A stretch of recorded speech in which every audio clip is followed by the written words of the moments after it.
I welcome today to my first English YouTube for my book, You Can Complain Later.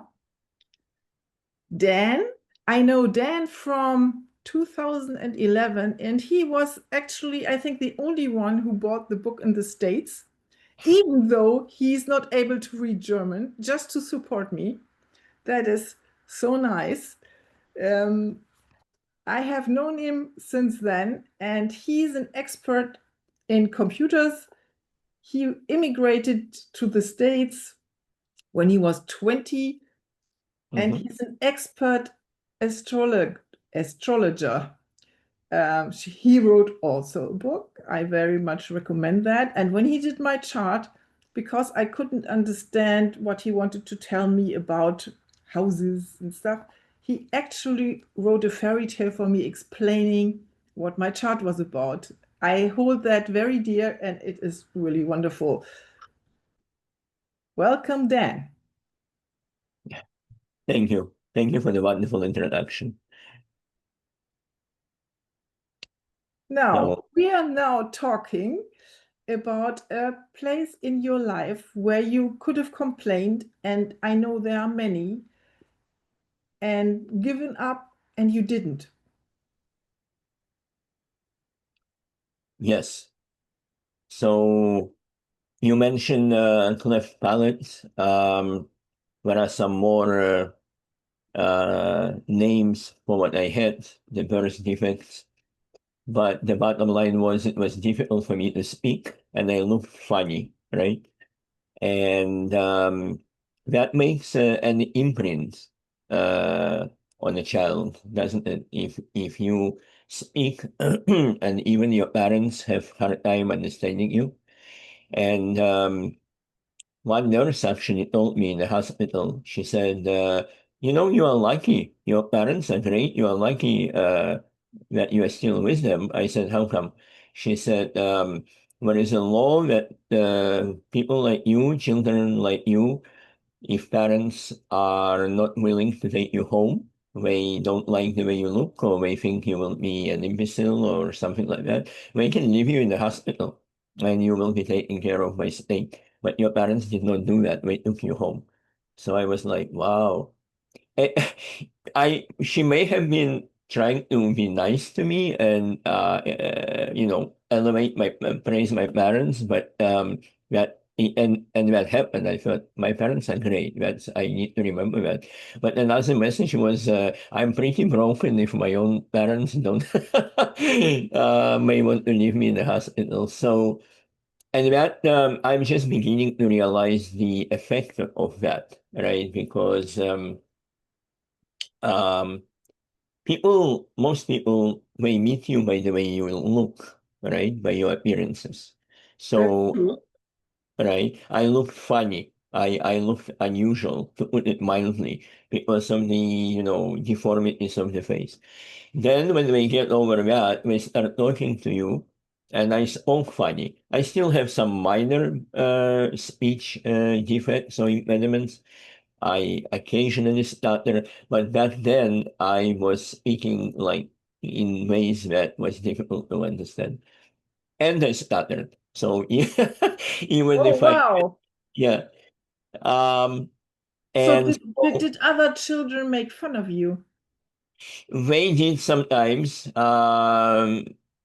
I think I was lucky that it didn't happen too much, but just the expression on the faces, the surprise and trying to, say it again, and looks that I got and things like that. So I think the good thing, if you will, the benefit could be it helped me to become who I am in terms of like thinking how to say the same thing in many ways so I can be understood and going a little deeper maybe in what I want to say before I say it. And stuttering is especially funny because you kind of predict that you will stutter. And so a thought comes to you, then you evaluate it and you say, no, no, no, that's a difficult task. I need to pivot somewhere else. So it may have taught me or helped me to develop the language skills, expression, and so on. But on the other hand, It makes you shy, it makes you unwilling to go with the flow and speak freely. And what I'm beginning to discover, it also kind of made me a people's pleaser, right? Because Ah, I put myself last. And the reason I put myself last is because if I get somebody to understand what I want and what I need, that's a huge win. So forget me. Let me just get to them. Let me get them to like me or accept me. That way, at least I can move forward and survive. So so can you say now, after having lived with this all your life, can you accept yourself? Because, I don't have such a birth defect, but I have problems accepting myself at times. So mhm. what is it for you? Yeah, it's I'm beginning to unravel. I'm beginning to explore that. Because when we talk about trauma, right? And I know your husband has written wonderful book on trauma. But trauma, for many people, trauma is what happened in the childhood, terrible abuse or hardship or this or that. To me, I had loving parents, nothing major, no one abused me. They followed me from hospital to hospital, arranged all of surgeries, took care of me in between. Always supportive, so I have no complaints. Hmm. But my kind of trauma would probably be related to those birth defects and such. So Yes. it's a little bit different because I know that the world is there for me fundamentally because my home and my parents were always there for me fundamentally. But the world appears to be a difficult place, and I never thought of it as accepting myself, but I am beginning to. And so it's a wonderful question. It is difficult for me to accept myself, yes, and look in the mirror and say, you are okay, you are wonderful. And some of it came a little bit with age, maybe, where I heard that expression from a friend, I have nothing to prove. And it resonated. I felt about it. It's a nice one. I have nothing to prove. I Yes. became a decent husband. A good professional. I published a book. What else? Now I can just live my life, relax, and and What helps you in your daily life when you have the tendency when you have a bad day? I mean, everybody has a bad day now and then. How do you get yourself out of that hole? well, I'm kind of a warrior inside. Outside, I'm always people pleaser and thing, but inside, I'm kind of a warrior because of that, trying to get through and get people to hear me and accept me. So I tell myself, you can keep going. But I know it doesn't always work because sometimes it's in like a mild depression where you don't want to leave the house, you don't want to do something. Yes. Then, then I try to remind myself that we're here for a short time, right? We came and we will go. And so we don't cherish our lives that much, in part because we don't remind ourselves that we're here for a short time. But we're here for a short time, and before I know it, I may be on my last, day or hours or minutes, and I may be looking back and I may be thinking, oh, why did I get stuck so much? I could have just loved myself a little more. So So you coming, change perspective, yeah, like yeah, see the I big. I I Mhm. asked myself as if I was dying today or tomorrow, Yes. what would really matter? That's one thing. Another thing is I happen to believe that information it does not disappear, right? Even if you are not spiritual, I mean everyone is spiritual in their way, but even if you are not into spirituality, maybe you are into science, right? And physics says information never disappears. So the way we live our life is there to stay. Is there to stay. It doesn't go anywhere. The past is there. It probably future generations will be able to, say or think or click a button, if you will, and say, give me year 2025 and we will see it. So what do I want to leave behind me. And I have this crazy thing about legacy and all that. I admire people who left like big discovery, who helped other people. So what do I want? Okay, I published the book, fine. But what else? And when I think that every minute counts, I tell myself, okay, take a good care of yourself. That's important. That's fundamental. And oh, look at this fireworks. But uh, That's, that's your hand. yeah, That's fundamental. Great. yes, take good care of yourself. But also remember, if you feel unimportant, this is important. It's being recorded. You are on stage. And that's the thing I use. I'm people pleaser, right? I want to help people. So energy probably somehow emanates from every one of us and reaches many other people, right? We are connected Right. probably to people that we understand. I met some friends who said, 5 years ago, you told me this, and I keep reminding myself that. And I myself have forgotten. I don't even remember. They remember. So everything goes out, and I ask myself, do you want to share with the world that is full of sadness and stress and anxiety? Do you want to share another bit of sadness? Or do you want to use your life and material that you process and get and good care of yourself and start projecting, uh, if not happiness, then contentment and Yes. acceptance and Yeah. appreciation? I mean, you told me you came to the States when you were 20 and you didn't have anything, no money, no roof over your head, nothing. And you Yeah. wanted to study and you did. But I mean, this is really, really a situation that is not easy. So how did you make it?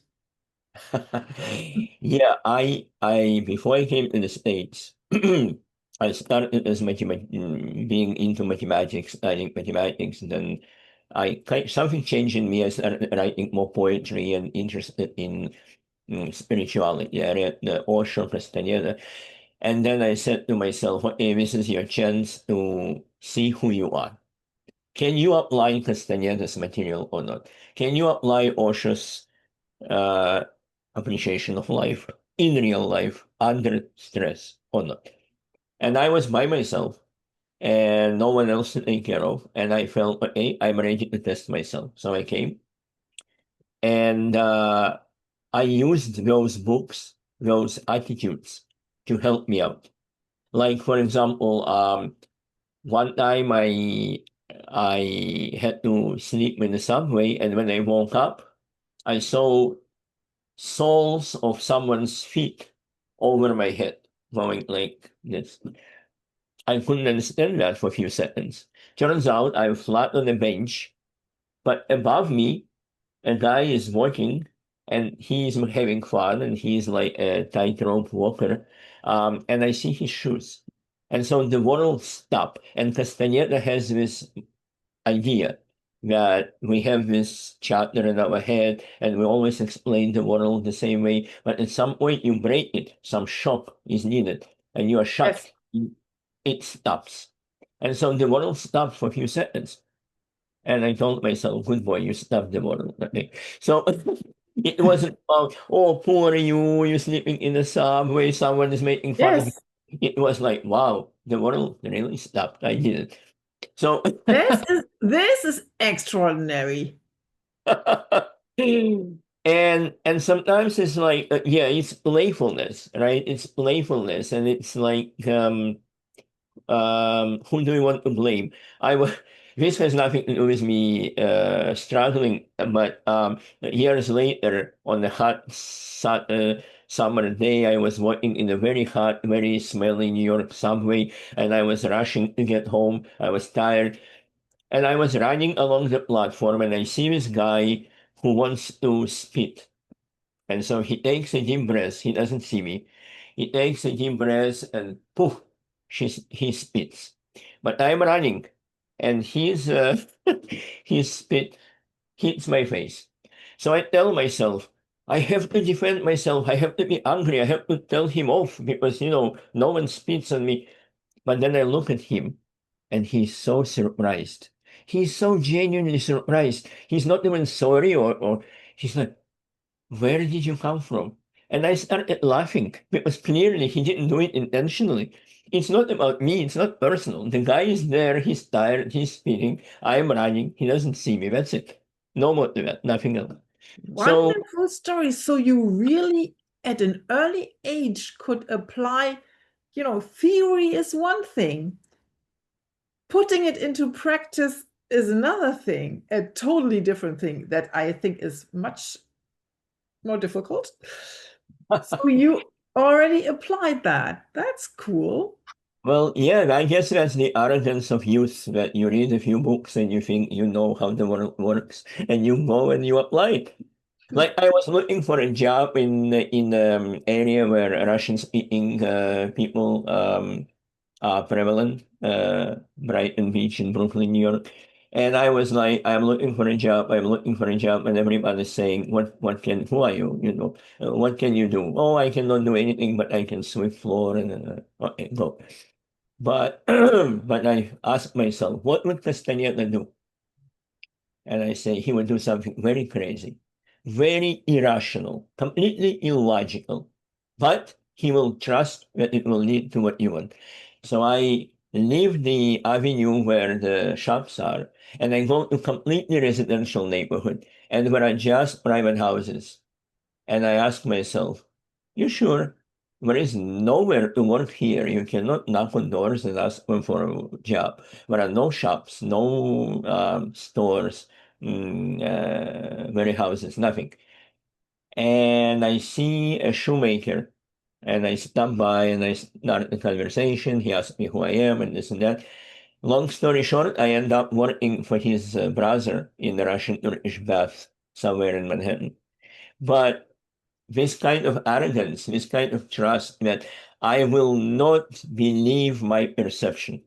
I will only believe my intention. Even if my perception and my past logic tells me I am a fool, so be it. I will be a fool, but I will be a fool who tries to be a Castaneda fool. And there you go.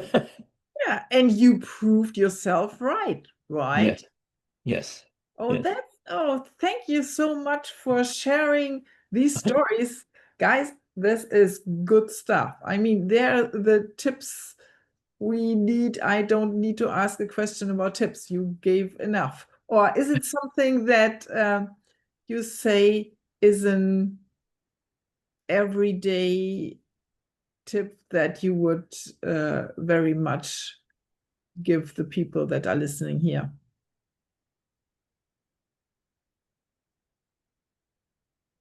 Well, I am very much a learner, a student myself. I'm exploring, and just because I was so arrogant at 20 doesn't mean I'm the same arrogant at 55. I But know you aren't.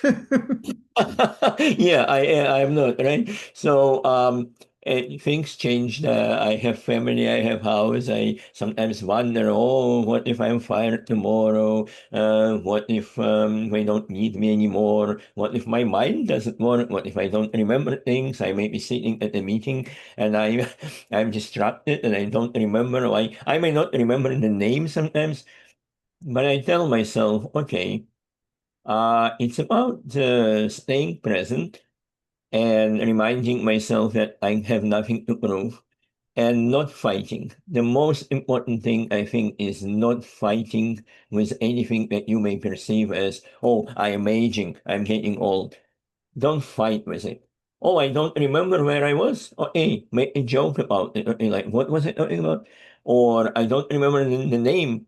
Just say, suddenly, I don't remember the name. You can even say I may be getting old if you insist on that. But it is the ability to smile and not fall apart and still see value in myself that is maybe perhaps a replacement for that arrogance.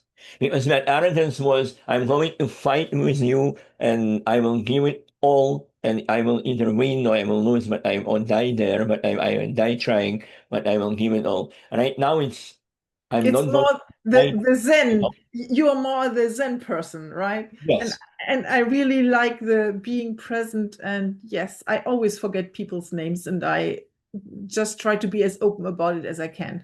I will remember a face, but names I have to learn like vocabulary. So not everybody is good at remembering names. And I had to learn that it's okay and people will not hold it against you when you're open about it. Yeah, yeah. And be a center. There are so many wonderful meditations where, like, be a center of the hurricane. You may think like, oh, I'm not prepared for this meeting. I'm not up to that task. But just be a center and know that everyone is struggling. And most people, even if they feel like they are evaluating you or judging you, it's not about you, it's about them. And they are going through their own struggle. And so rather than adding struggle to struggle and anxiety to anxiety, you be your calm self. And a friend told me recently when I had to present my system to auditors and I didn't want to let the team down and I was so doubtful about myself because I'm no longer a developer. I don't know the minute details. He said, remember when you just joined and I just joined and you told me that story where a guy was bothering you during a problem and you were trying to focus on the problem? You said, did anybody die? Because I came fresh from the hospital. My previous job was in the hospital. And there it was serious. Here I Yes. work for a bank, it's money. It's serious, but it's not life and death. There, it was sometimes life and death, the hospital. So with that same arrogance, I came into the bank and someone said, we are losing millions. And I said, did anybody die? He said, no. I said, then please step aside. Let me focus on the problem. So my friend reminded me that and said, ask yourself the same question. I said, thank you. Yeah. Did He anybody said, die? and yourself, the universe came back to you with your own thing. And Nobody. actually, yeah, that's a good reminder. I do that from time to time too. When people say, "Oh, things went wrong," and say, "So, did anybody die?" No. And everybody relaxes because you get put it in perspective what the problem is. Oh, Dan, thank you so much for sharing your stories. And I will put in the show notes where people can find you on your website. I strongly recommend your book. Do you have it somewhere and could hold it in the camera, your book? Yeah, yes, I do. Beautiful. It's 600 pages, but you don't have to read them all. You can use them as a divination or whatever.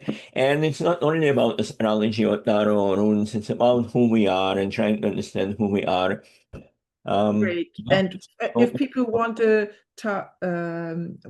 astrology chart, they can contact you or just to chat and okay. definitely. Thank you so much for inviting me, Inge. It was a pleasure. Thank you.